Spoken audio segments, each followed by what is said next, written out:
Hello, good evening, everybody. Good evening, everybody. This is your boy, Pastor Santa Cameau. This is the real word. Oh, hello, good evening, everybody. This is your good friend, Pastor Santa Cameau. This is the real word. I'm with my co-host, my brother. What's up, y'all? This is your co-host, Rickard, Jean-Noel. Welcome you to the 13th episode of The Real Word, the third season. Shout out to everybody that watched the first and second season. Shout out to everybody that watches on television every Thursday at 4 p.m. on the Brick Network. Shout out to everybody that subscribes to the YouTube. That's www.youtube.com/C for channel /The Real Word. That's www.youtube.com/C for channel /The Real Word TV. So also shout out to everybody that's been donating to the GoFundMe. That's www.gofundme.com /The Real Word. And that's www.gofundme.com /The Real Word. But something even more important than that. And Happy New Year! We almost forgot Happy New Year. Happy New Year. Something Happy even New more Year. important than that. Announce it, Sanders. Well, ladies and gentlemen, I want to let you know that we are a not-for-profit. We are truly excited about that. We have made a lot of strides, and there's a lot of things that we're going to be working on that we would love you guys to get involved with. So we're going to keep you posted with everything that's going to be going on. There's going to be some heavy community service initiatives that we're going to be doing, and also to holistic things that are going to benefit the community in a larger scale. So I'm very excited about that tremendously. So, guys, that means we are officially a non-for-profit, a 501c3, and we were approved by IRS. We learned that around December 23rd, 2 days before Christmas, so thank God for that.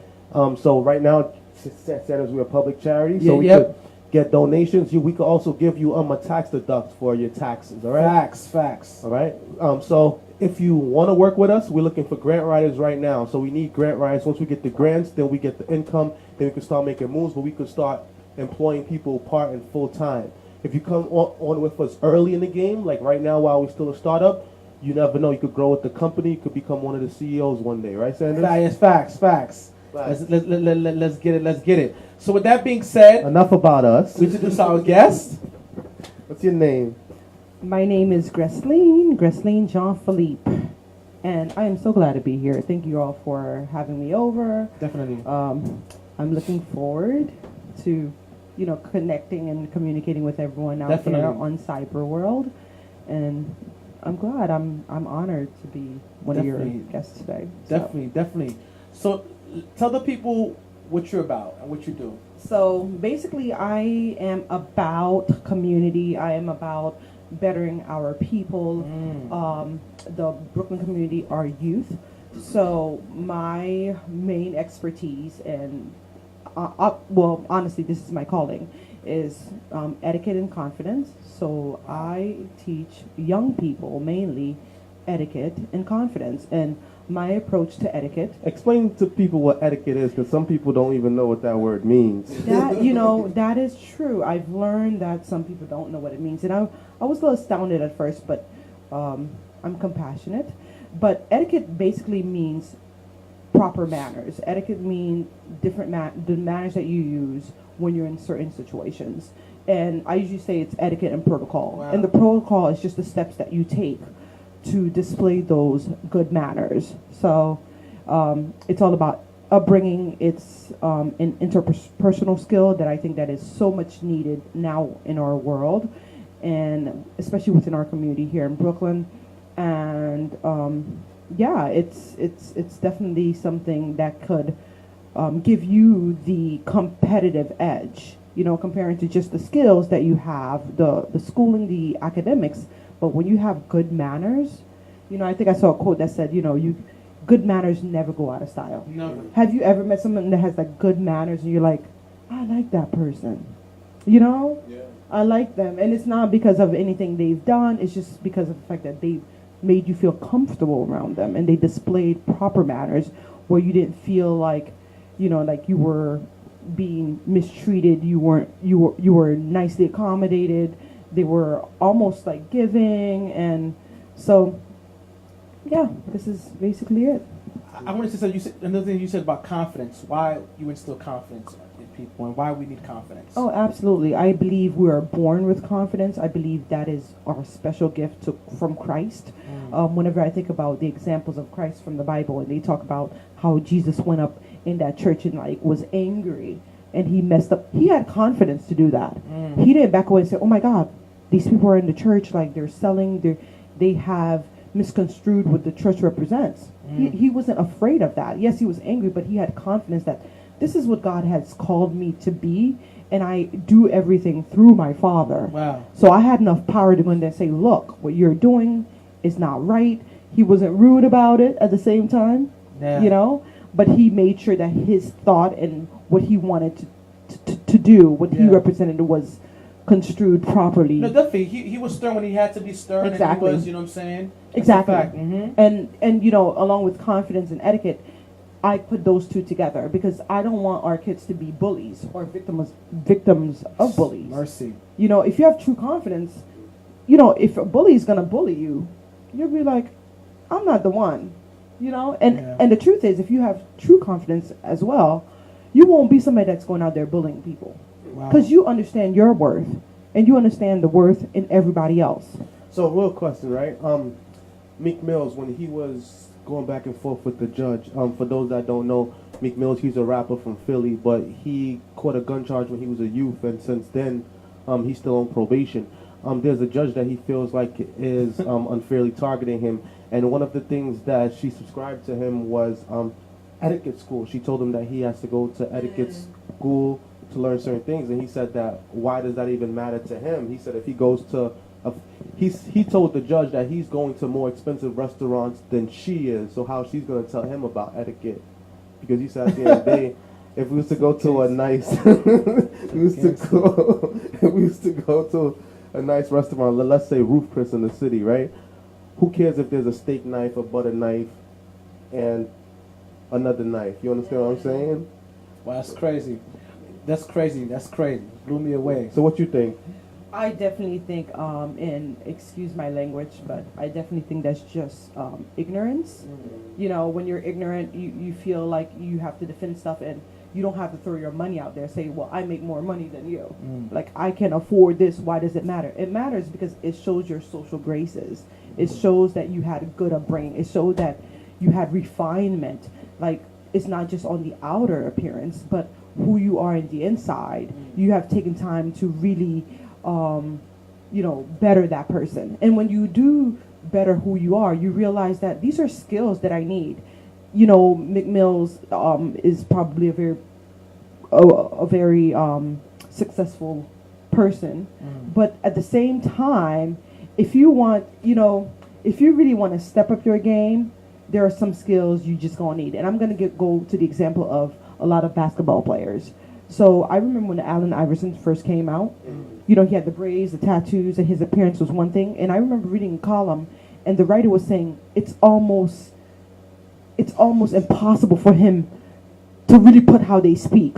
Like, so he was going around, the writer was basically going around, like, changing some of the words to make it sound appropriate. And he was like, it's almost like he wasn't quoting them properly because they didn't have the skill. But if you realize the revolution of Allen Iverson, as he got better, he didn't stay the same. He didn't continue talking the same. He bettered himself. He started coming on TV using, you know, proper grammar. He was clean now. He wasn't just like looking into his looks however he wanted. He dressed up nicely. Because when you start leveling up,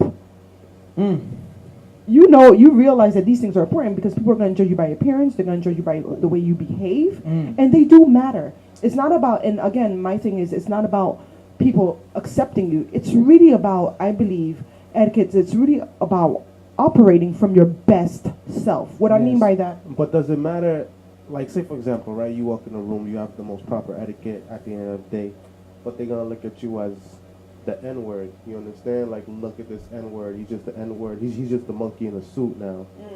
So, because sometimes, regardless if you speak with grand vernacular, if you have the right punctualities and the right etiquette, if a person see you a certain way, they're going to see you a certain way. It's a fact. And that's fine. You know, what just to answer that directly, that's not your problem. Sometimes it could be. It could be your problem, but the problem is really in the person. Wow. If I come and I'm presenting my best self and you have a problem with that, I don't have a problem. I'm going to give you guys an example, and then we go to sandwich, right? Okay, go ahead. Let me give you guys an example. I remember one time I went for a job at a law firm in the city, right? And when I went there, they did not see me at first. They saw my resume. So when they saw my resume, me and a white guy, we both went at the same time for the same position. When the guy came out of his office with the resume, he said, Rickard, Jean-Noel, and who you think he looked at? He looked at the white guy. Exactly. Yeah. And you know what the white guy said? No. He said, yes, that's me. And then he said, you got a great resume. And you know what I did? I bust out laughing. And I looked at him and I shook my head. And then he started laughing like, damn, I'm caught. And then the guy who was hired was like, oh, you're a card, you know what? I'm like, yeah. And we went in the room, he interviewed me. And you know what he said? He said, you got a great resume, but we're not hiring. Wow. We want to give a shout out to a couple of people who's watching right now. I want to shout out my man Ernst Pierre who's watching and everything like that. I also want to shout out my cousin Guess who's watching from Rhode Island, my cousin Reggie from Canada, your man Henry, your cousin Henry. Want to shout out to Henry. Henry doing a phenomenal job. I want to give a shout out to this queen of mine, my homie, my sweetheart, my homie Darcy. I see you, sweetheart. Shout out to you, supporting me and everything like that. Got a brother smiling and everything like that. Want to give a shout out to you and everything like that. Shout out to everybody watching, man. Facts. Shout out to the bros, shout out to Ernest, shout out to Terry, shout out to all y'all, man. Big up yourself. That's a fact. Yes, thank you all. That's a fact. That's beautiful. So I want to just ask you this. This weekend, a lot of people was talking about this R. Kelly situation, and I wanted to know. I want to get right into the nitty gritty, and I just want to know your thoughts in regards to the victims and the whole situation. Which even better, what you think should happen to R. Kelly? Wow. To be honest, to be frank with all of you guys, I have not been following the story. What? Nope. I'm surprised you haven't. The reason I haven't is because I stopped supporting R. Kelly a long time ago. Well, how long ago are we talking about? Since when? Like since After the Leah situation or the peeing thing? The peeing thing. The peeing thing I think made it clear. The peeing thing was just like obvious. I'm like, if you still want to support this guy, Yeah. like, You said it wasn't him though. No. Actually, what happened was he put his brother under the bus. yes, I remember that. He did that. He said, you know what I'm saying? That's what he did. And everything like that. You understand what I'm saying? No. And since then, in my gut, I'm someone that trusts myself. Yeah. I'm like, this man ain't right. I mean, I love R. Kelly music. I was like, I believe I can fly. How am I going to step in the name of love? Like, he saved me. I'm like, how are you going to, like, not listen to all of that, right? Because this is good stuff. Because the man is talented. I'm not going to take that away from him. Yeah, this is, like, God-given talent. World's greatest. Yes. I mean, I love that all these songs. He's done songs with Biggie Smalls. He's great. Yeah. But at the same time, this is my issue with R. Kelly is once that came out, and I think for a while, this is a problem with this problem is greater than R. Kelly. Yeah. And what I mean by that is I think it's within our community. We sweep stuff under the rug. We have. Because we like stuff. If that music sound good, we know this uncle is no good, but everyone act around like what he does is okay. But what's so crazy, the things that they also mentioned about how there's a lot of artists, for example, from Elvis Presley, even for the 60s and the 50s that dated young girls as well too and everything like that, which was like crazy. I didn't even know Elvis Presley dated Priscilla and she was a teenager and everything like that. So it's just go ahead, brother. Can you turn off the microphone? No, of course. Turn it off. I'm sorry about that. Yeah. Sorry about that, brother. It's off, right? Yeah, it's off. It's off. Yes. Cool. So basically, it's just that talking about how a lot of teens are drawn to artists and artists were drawn to teens and everything like that. It was just something that I kind of caught me by surprise and everything like that. You know what I'm saying? I hear you, and I think if you're at a capacity where you're much older and you know that you have greater knowledge, and what I mean by knowledge is because the truth is we all know ourselves well. I know that if I'm like 50 years old and I'm going to date a 19-year-old, I know I have way much more experience. I know I can get my way, and I know I'm going to take advantage. That's just the truth. So, and what I think is a lot of times, going back to the R. Kelly thing, I think what made him not, like, of course he may have an issue. It may be something that he needed has therapy. An issue. Yeah. That's what I was saying, that he should have he should have counseling. he should have dealt with that. I mean, after, because the thing is that with the Aaliyah situation, you know, we all know what it was and everything. With age ain't nothing but a number. You Yep. feel me? The thing is that he should have dealt with that right then and there. Because the thing is that he, you know, after the situation, he was like, okay, look, you know, he redeemed himself. I mean, everyone knew that he was married to Aaliyah and everything, like, you know what I'm saying? This Yeah. is not nothing And- new. and the thing is- everybody seems so surprised. No, Yeah. no, we knew that, and I think Yeah, I knew think her that. parents like co-signed it and yeah, everything. yeah, yeah. So There's also rumor too that her mother was also involved in a threesome with Aaliyah and him. oh wow, Yeah, that's Well, you know that was well, also there- said as well too. there you go. That's How you know that? You know, listen. I was watching the documentary. No. It's really like, I mean, I'm coming from like, look, I feel like his actions. Cause like I said, I don't want no, man. Look, I don't want no. And I listen. What was done was unacceptable. yes. And I'm not excusing his behavior. You see what I'm saying? But to see another black person, you know what I'm saying, go down like that is a travesty. I don't think he's gonna go to jail.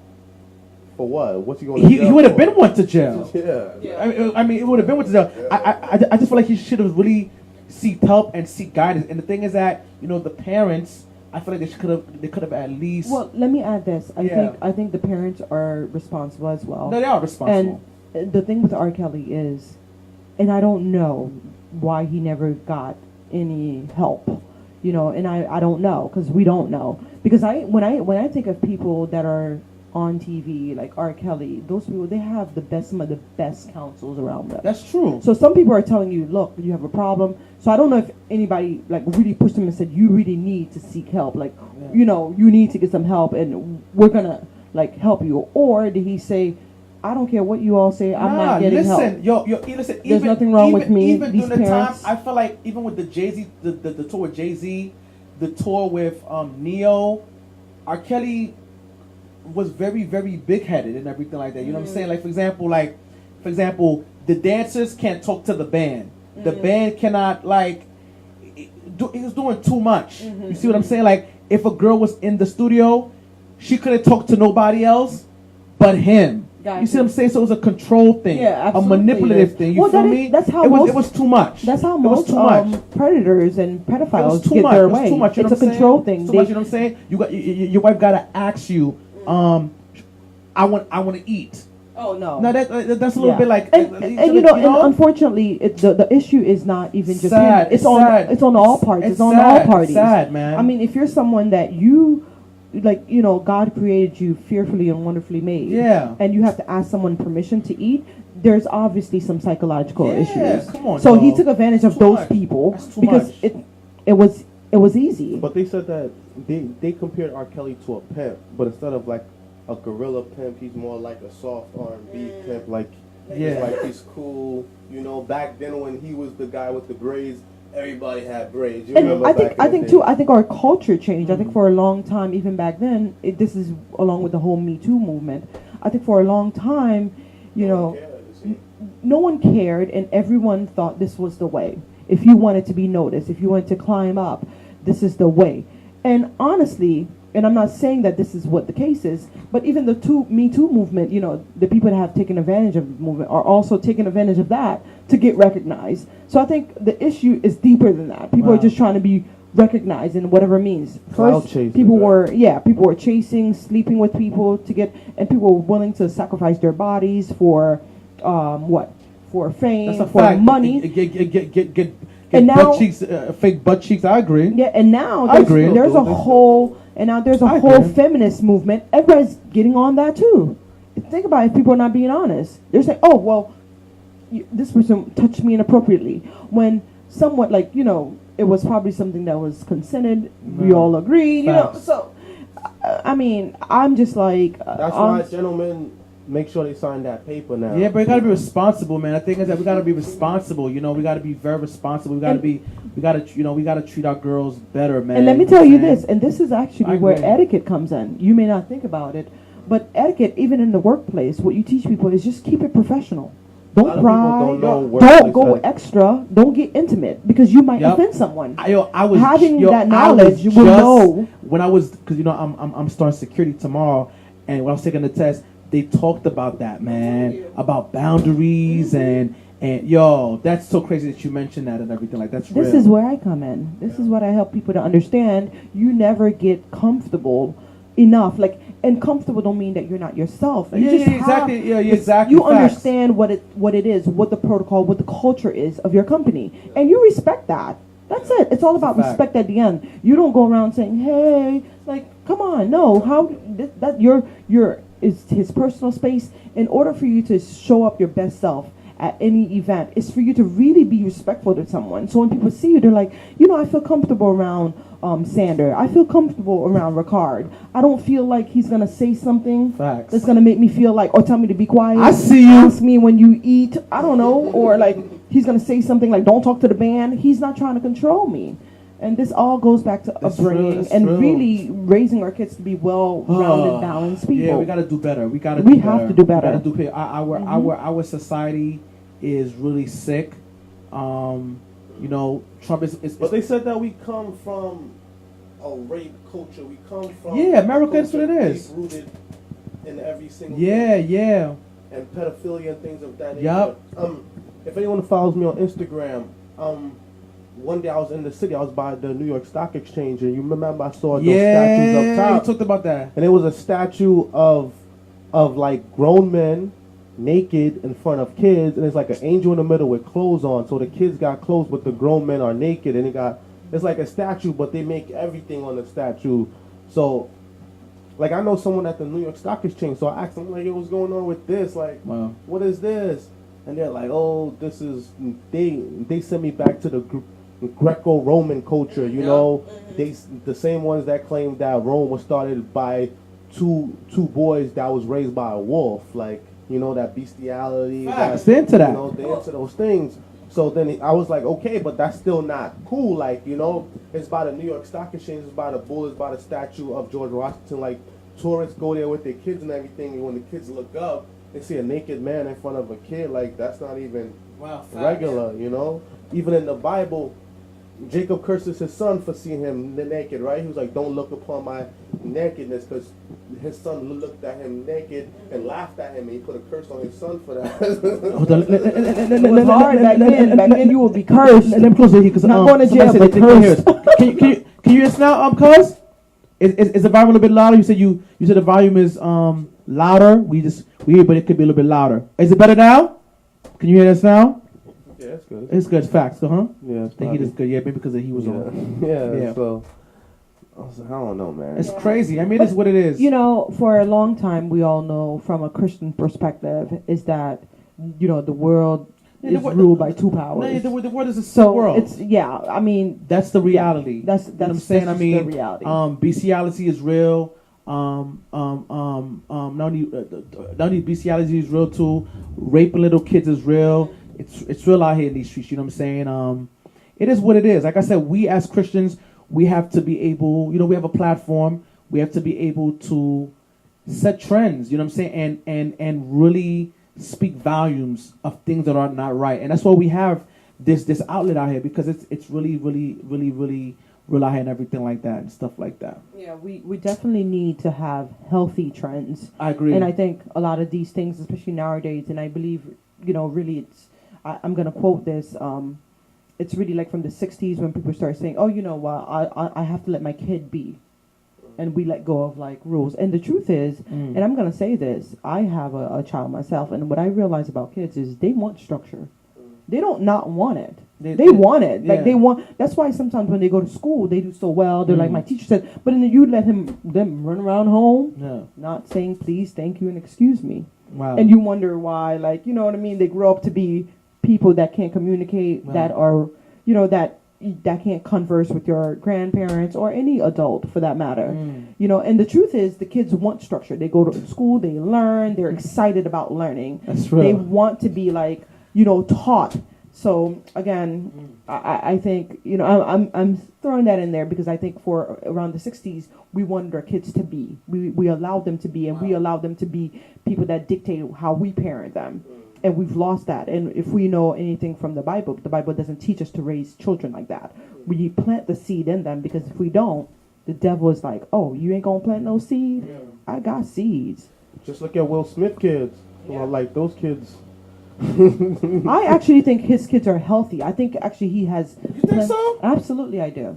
I think he has allowed them to be too. I think, and what I mean by playing the seed, and the reason I'm gonna say this is I think he has awesome kids, but I just feel like sometimes that's okay, because I think to be realistically human too, we all went through those phases. Okay, yeah. It's all part of self. No, I agree. It's just that Yeah. with the Justin Bieber thing, and you know what I'm saying, just the homo stuff. That's what that it is. You know what I'm saying?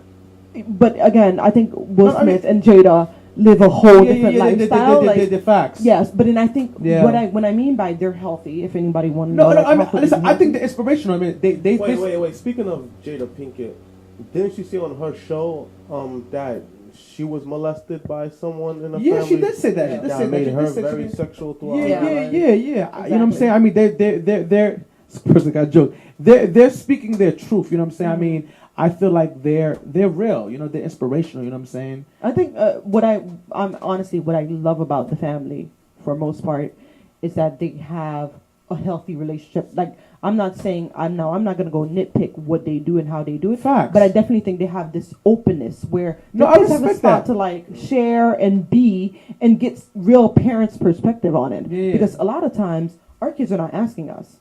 They're learning from the internet and other people. Wow. And that's a scare. That is a So scare. if you have a kid that's coming up to you and say, hey, this is what whatever it is, the fact that there's a relationship there, when that parent comes to clarity, that kid's going to trust that parent because they already have that bond. And that's what I mean by them being so healthy. If, like, to me, they can, I don't know what they do, dress up in skirts, wear their hair in pink, blue. Those sort of things are in the external. I remember years ago I read an article about them, and what they said they taught their kids, which I think every parent does, you do everything with a purpose. You never not do something without a purpose.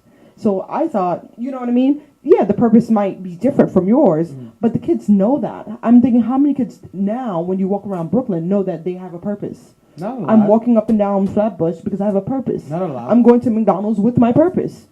They don't even know that. So that's what I mean by them really having that relationship and that bond. And I think that's powerful for them because, what they say, it's easier to create, and I'm paraphrasing here, it's easier to raise a child and make them into a well-rounded person instead of like trying to correct a grown man. Because once they've gone down the path of Lord knows where, it's really hard for you to reel somebody else, somebody in, and try to teach them that. And by then it's too late. That's real. That's real. Next topic. How you feel about this war situation and the government shutdown? You know what? Honestly, I'm gonna let you all know right now. Yeah. I live like in a cave, but it's by decision. So I don't watch the news. But you're well rounded though. But that's honestly, I gotta give praises to high Jesus for that. Yeah. Like I just don't really get myself like caught up in that stuff. The government really. I know that we make the government, but I really don't think the government doesn't make that much difference in my life. In fact, I even tell people, I said, had your kids had enough upbringing, you wouldn't need the government. The truth is, the reason that the government is all up in our business is because we've relied on them for everything. Does that make sense? Yeah. Like Shout out to EBT. Back in the days, if you did something and I corrected you, it was Shout out fine. to But the you know whip. what? Now we don't do that. We're going to say, well, is there a law against that? Right. So then you take me to court, and what does the government do? They said, well, we didn't have a law for that, but you know what? Thank you for bringing it to our attention. We're going to create a law for that. But these are just basic moral standards of living, and people are just living it up to the government. Well, let's take you to court. Let's have the government have a say in this. And we wonder why they're basically in every area of our lives. I just don't let them. I don't live. But I don't know. Trump wants to build a wall because he thinks that's going to keep immigrants out of I think this he's country. wrecked. I think he's stupid. And I think there's a lot of cities across the country that need the infrastructure to be built. You know what I'm saying? I feel like, like Flint, they still don't have clean water. Yes. That to me is ridiculous. That's you know what I'm sad. saying? And what's so crazy is, you know what? They raised over $1 billion on GoFundMe already. So they could use that money instead of, you know what I'm saying? What do you think the real issue is? Do you think Listen, man, I just feel like Ignorance. I just feel like he's ignorant, you know what I'm saying? And shout out to all the women Congress. We have a women Congress. Yes. So That shout out I to know. all the women out there. Shout out to you for clapping. I see you clapping. I see you. But the thing is that shout out to them because now they're being very aggressive. They're being very assertive. They're letting people know, listen, we should not compromise to evil. We should not compromise to darkness. Do you really think that's what they're saying? Yeah, they're saying that. They're afraid of this girl, this woman, amazing woman, Cortez. Yes. She is amazing. She is That's amazing. the one that said that she's gonna try to get Trump impeached. No, that's the one that cursed Trump out, Yeah. calling him a mother effer. Yeah. She's gonna get that. No, but that one, she's the one that the Hispanic one said that he's a racist. Obviously. I'm gonna play the devil's advocate here. Oh my God! Don't sound like Christian Bale. You know what Christian Bale did? Yeah. What did he do? Batman. Yeah, he basically gave the devil credit for playing Dick Cheney. I don't get it. I don't get it either, but I'll tell you what he said. What did he say? He thanked the devil for playing Dick Cheney. Maybe trying to take a slumber at Dick Cheney. So Dick Cheney's still He's a devil. Okay. I mean, it is what it is. I mean, I'm not a Republican. A Republican I like is John Kasich, to be honest with you. I don't have an opinion. Okay, go ahead. Continue. Mm-hmm. But what I was going to say is, Go speaking of, You got it. no, I'm not gonna say it. Speaking of, speak. It's okay. Well, I was going to play the devil's advocate. The devil's advocate. In regards to sorry, what? and saying that even Miss Cortez for calling him a name like that is just not. No. Cortez didn't call him mother effer.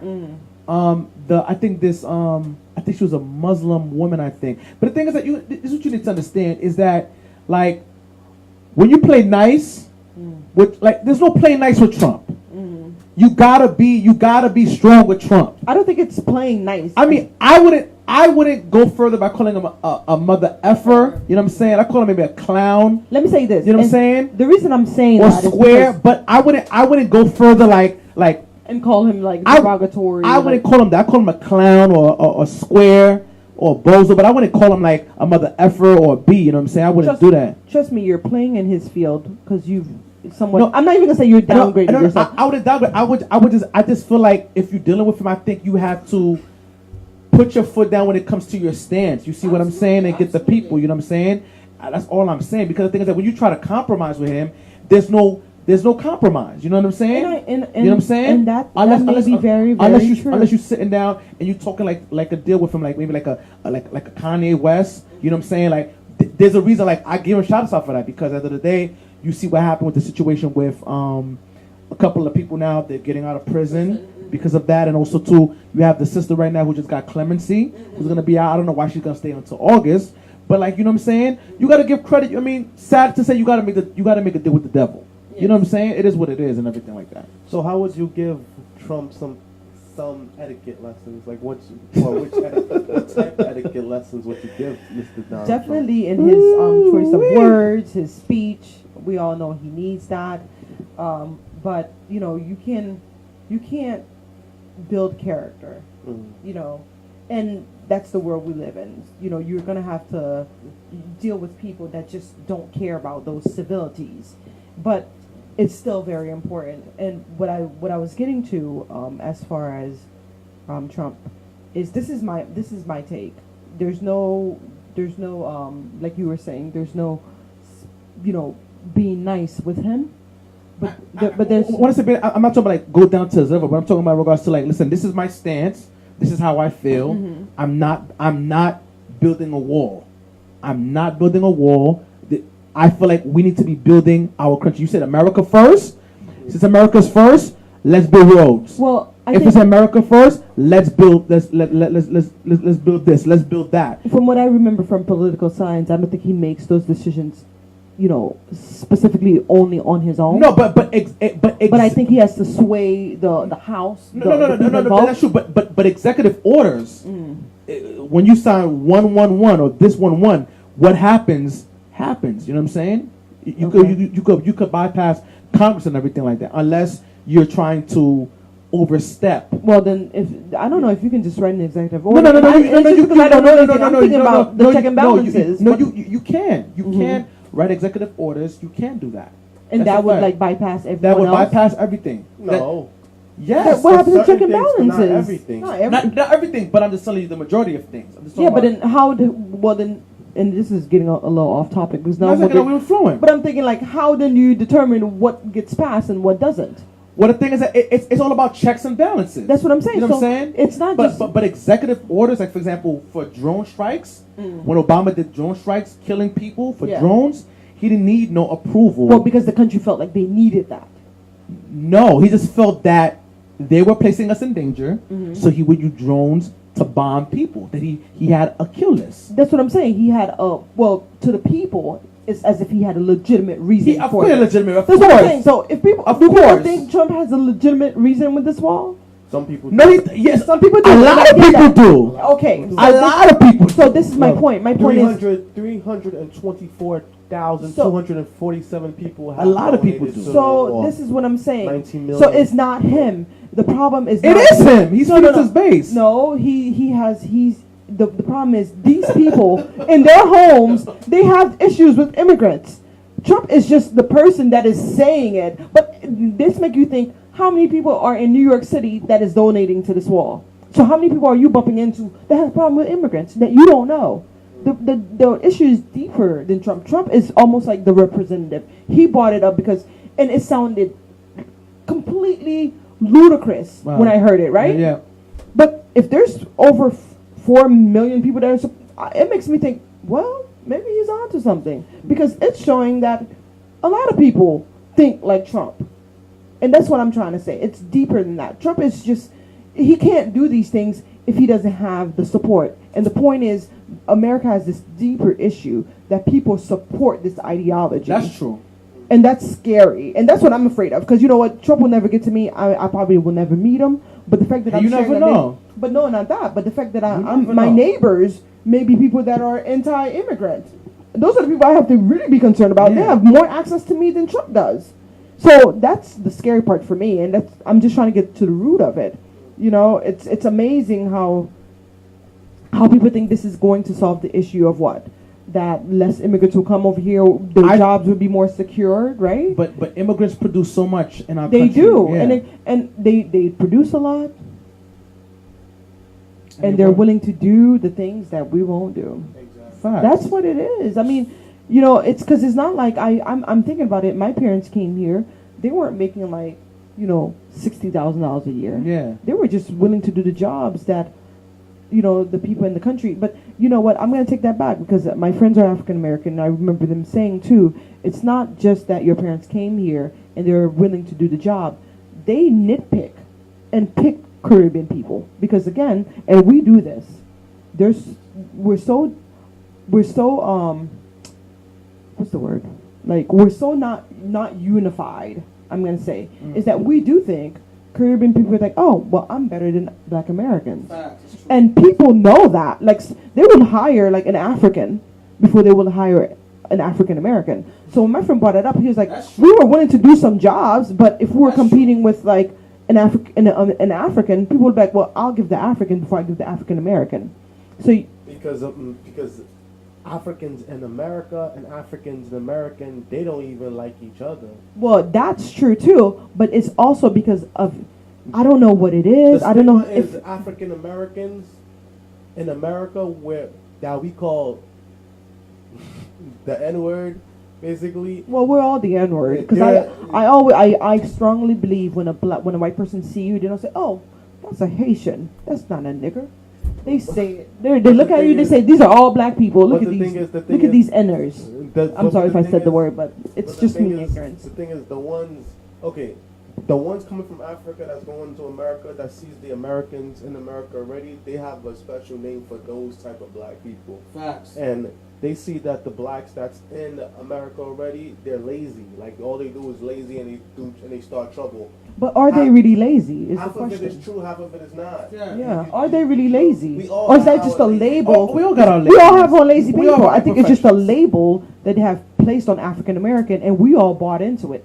I think the issue is so much deeper. I think with African Americans being enslaved for so long, basically you took a people, you messed them up mentally for a very long time. We're talking about just the 60s. So we're not talking about like 1804, 200 years of freedom where you've seen black presence, where you've seen your people just do things. And even then, I had a, going a little bit off subject, I had a conversation about 1804. I mentioned this to my, New Year's Day. I'm like, oh, do you know, and I'm sharing this with a coworker that's French. And I say, Haitians, we celebrate, it's our Independence Day, so we have this pumpkin soup is what we do. And I go and I say, well, it's when they gain their independence. And this is one of my favorite guys. But just to show you how ignorant people are, I mean, well knowledgeable.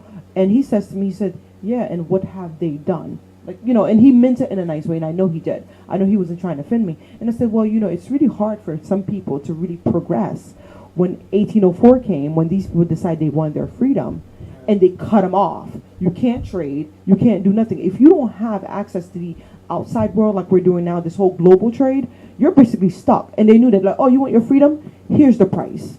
We're going to cut you off. You're not going to trade with the French. And they put them in the end. They made them pay for their freedom. And on top of it, they didn't do business with them. So and I was like, so they couldn't move forward. Do you realize, had they been given the opportunities, just like a fair opportunity, do you know that, like, Haiti will have been, in a healthier state? But it's not, because it's done on purpose. And I'm saying this for the African Americans as well. When they know that African Americans come here, there's such strong animosity, against African Americans, that I do think, even while they were building up America, they still call them names. Slaves, lazy, like no good. Because when you think about it too, you made them become lazy. How do you rape somebody's wife and he can't do nothing about it and call him a man? I could be, basically the slave master would be like, I'm raping your wife, and guess what? You're a lazy bum because you ain't doing nothing about it. Well, but what am I going to do about it? That slavery was a choice. So do you think after slavery, that's when black people got lazy? Because during slavery, I don't think he meant that. I don't think he meant it as far as like a physical lazy. I was something too. I found out when you watched 1804, the documentary. No, I haven't watched it. You gotta watch the 1804. I'm disconnected. But the thing is that they said that all across the Caribbean, there were numerous slave revolts. Yes, because of the Haiti revolt, and no. But prior, before the Haiti thing, I mean, they had one in Jamaica. They had one in Yes, Jamaica. They had one in Barbados. Right? They had one everywhere. You know what I'm saying? That's right. There was a situation where it was like, I think, in one honor, it was 3 women who headed the revolution. I think in 3-4 years, they were they held the country down. After that, the Dutch asked the French and the British to take back the island and everything like that. So. You know what I'm saying? That's what it is. No, I think now that you mention that, I do remember that. And of course, that's what they didn't want. And the fact that Haiti, they didn't want to start up this whole, of course, revolt. Like if Haiti can do it, everybody's going to do it. And that's exactly what happened. Everyone was like, if Haiti can do it, I can do it. Yep. And this is where our pride really comes from. And I'm only throwing it out there because I know a lot of young Haitian Americans, they're like, 1804, Haiti. But that's what it's really all about, is the fact that we set the bar. We set the tone. We were out there. We weren't afraid to risk our lives. And, we built that whole frontier, like while we were slaves, to defend them. Like, it's kind of like, like you're right under their nose and you're planning this whole thing. You're being strategic. The people that led the revolution were educated people. So they had insights from, like, how things work. And that's why they were successful. So they weren't just, like, dumb slaves. These are people that were in high power that wanted to help their people. It's almost like saying it's Haiti now. People have high power, and what they do is greed sets in. They're like, we're not going to educate the people. We don't give them free schools, but we're going to send our kids off to France and live lavish lifestyles and hoard all the money that people like Sandra Bullock, like donating $1 million to Haiti. We don't know what happened to that. But the government has become so corrupt. It's like two different mentalities. Back then, Jean-Jacques Dessalines and Toussaint Louverture was like, we're in it for the people. We want freedom for us all. We have this knowledge. We work with high-rank Frenchmen, and we're going to take that knowledge, and we're going to secretly plan our own freedom. Now, it's like almost the complete opposite. But then if you look everywhere in the world is like that, where like the greed could help the poor, but they rather not, so they just rather work for themselves, basically, and take all the money. There's enough wealth and enough food in the world where everyone could live comfortably, but because the rich and the greed, they'll just want more and more and more and more. They want more, and it's miseducation. When you're poor, you're not you don't even, like, I went to Haiti one year, and they were in, I remember this was when Sweet Mickey was in power. I apologize because I feel like I don't follow things, so I don't know the right names. You should follow. Because you're very well versed. You said you don't follow, but the way you speak, you speak as if like you do follow.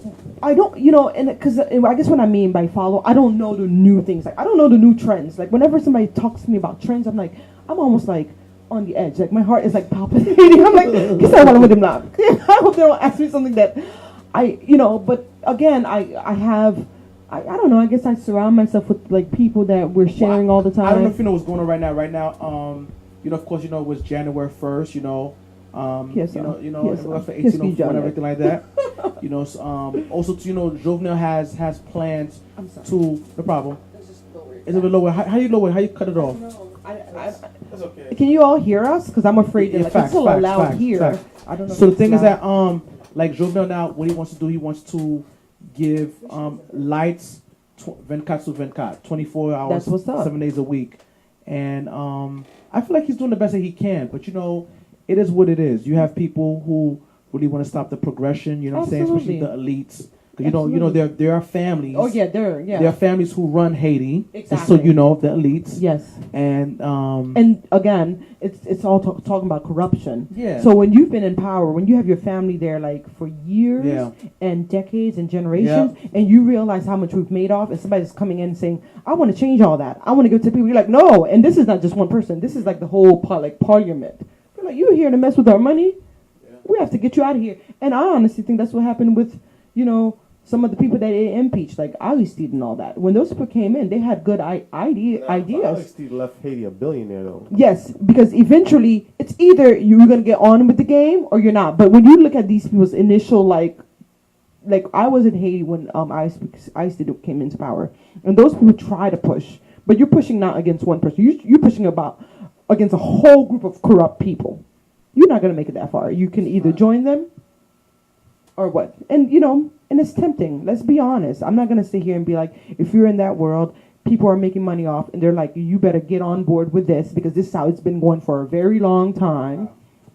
You're not going to be like, it's really, really hard. Again, by the grace of God, that's the only way you can maintain your integrity in a world that has lost its integrity, its social and societal, moral doctrines. Like, it's really hard. Like, we're losing that. We're losing that art.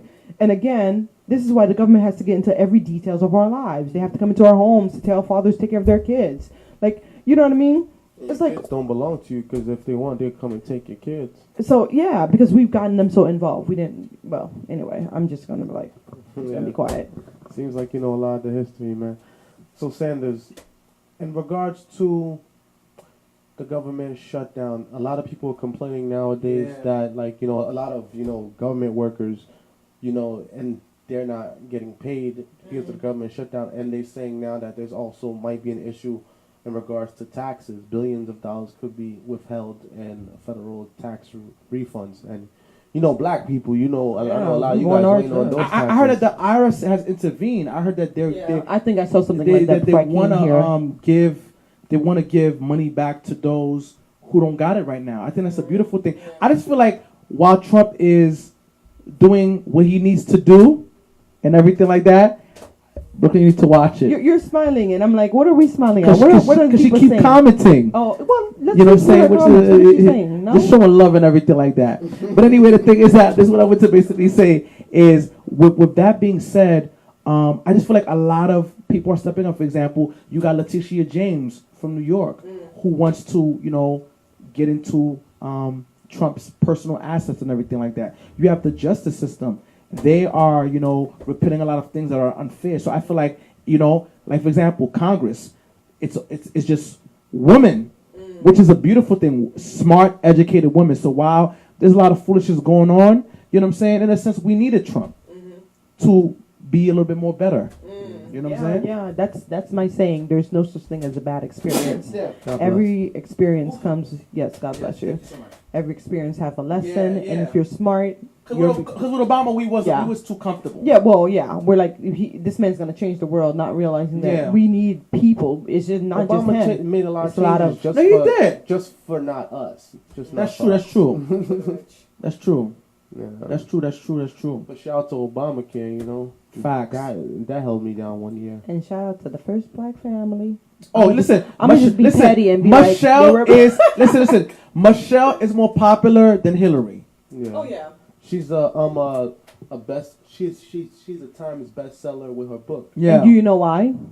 Because I don't know, a lot Because of people are motivated because by her of book. her mannerisms. But she's amazing. Her manner, and of course, like we know that the woman is smart, but the woman can connect with people. She can. and she's a good model for Yes. for young women that I are can't wait coming for up. my Michelle. This is- Hello, somebody. So Michelle is Yes. like, yo, Michelle is smart. She's educated. She presents herself well. Yes. Like that takes you a long way. I think a lot now, the media feeds us the slide that it doesn't, but it really, really does. If you're a smart person, you should like hold your head up high Yeah. and present yourself always as a smart person. And she's real. I like her. Not She's really real. She's very frank. Yeah. She's down to earth, and she's a gorgeous black woman. Even though they violated her, saying she's a man. They violated. There's a whole thing about they that. violated them. Speaking of that, you said that media now, especially social media, it makes it seem like, okay, being very traditional as a woman, as in like, being fully covered. Some people say, I guess, being caring to your man and things of that nature, that went out the window. Now it's more popularized as like the ratchetness, Ratchetness, We're Lord. especially- I'm yeah, sorry. I like especially that word though. Ratchet. Especially like on Instagram, like people like Cardi B and Nicki Minaj, like they could use some etiquette lessons, but they're making these videos that millions of people are watching and people are subscribing to that and they're copying that behavior. Again, I say, and this is just my opinion, this is not law, but I think it all starts at home. Teaching your kids to make healthy decisions, teaching them what's good and what's healthy and what's not. As we all know, these women, they have a very horrid past, and the fact that I get it, that they have made a way out of that lifestyle, but their mentality up here and in here this still needs work. They got external, and unfortunately, I'm not even gonna discredit them that is their psyche or anything, because I really, really believe that, and I've studied this, people that are like, on TV, they have some of the best coaches around them.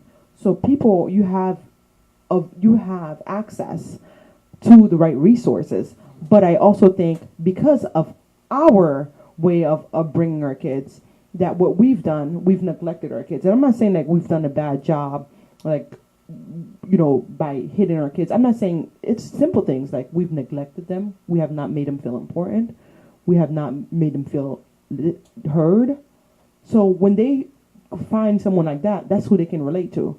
Because at home, that attention, that confidence to be good isn't reinforced. You know what I mean? So when your kid goes out there and Nicki Minaj know that this is the target, this is my marketing group, those kids that have two parents that work all the time, that's never home, to educate them. Man. Yeah, they go to school and they get all their education from a teacher, God knows, telling them what.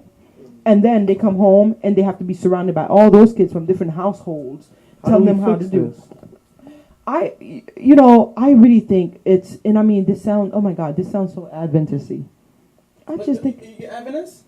something like that. What church you go to? Anyway, I would rather not disclose that. Oh yeah. Yeah. Okay. And it's not, I don't even know why. I think it's something I'm trying to work out. Do you go to Haitian church? I went to Haitian church. I don't know if you know.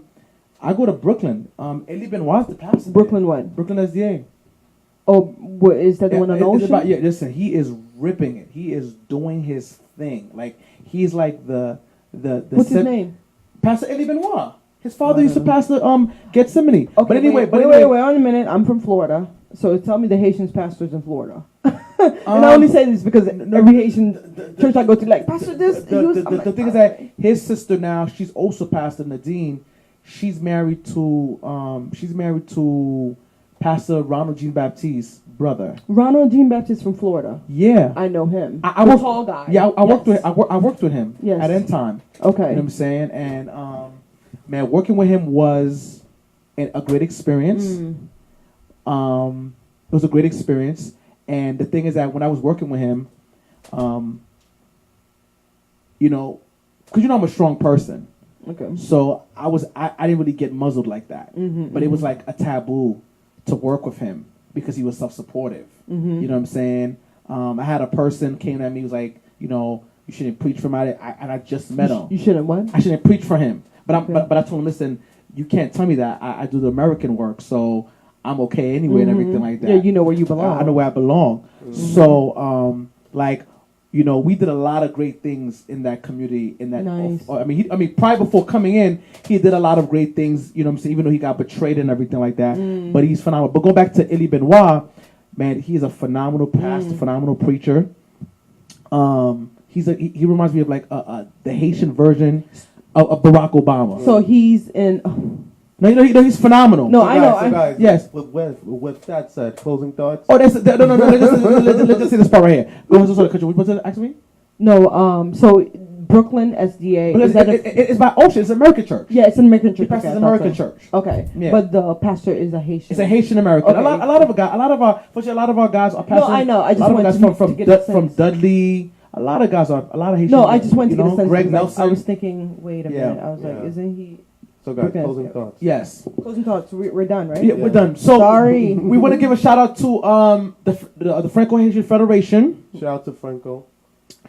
They are they did a phenomenal initiative last year where they adopted a church and what's up. they gave items to that church and that community, whatever need that it was. They're doing the same thing again this year.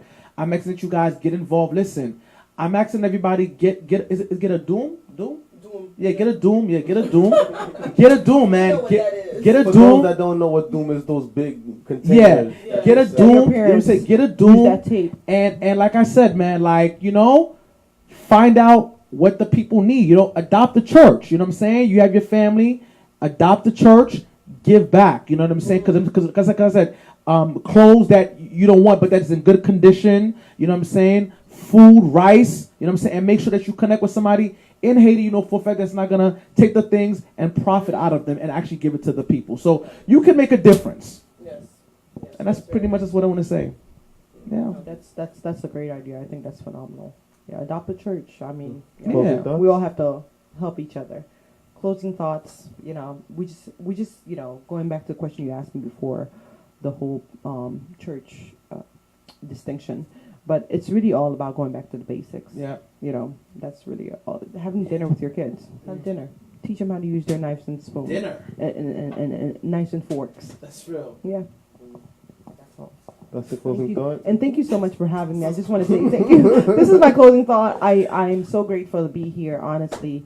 I thank Rickard for allowing me to speak to his community and you, Sander, as well. And this was actually very engaging. I was a little afraid of coming on, but I'm glad I'm here. Listen, and I just everybody who all, comes on is always afraid, but they always do their thing. Yeah, I think Everybody who comes a little bit nervous, but it just flows right. The vibe is right. well, thank God for that. Yes. Next time we give you a 2 hours because so much to say. That's a fact. For somebody who's not informed like that.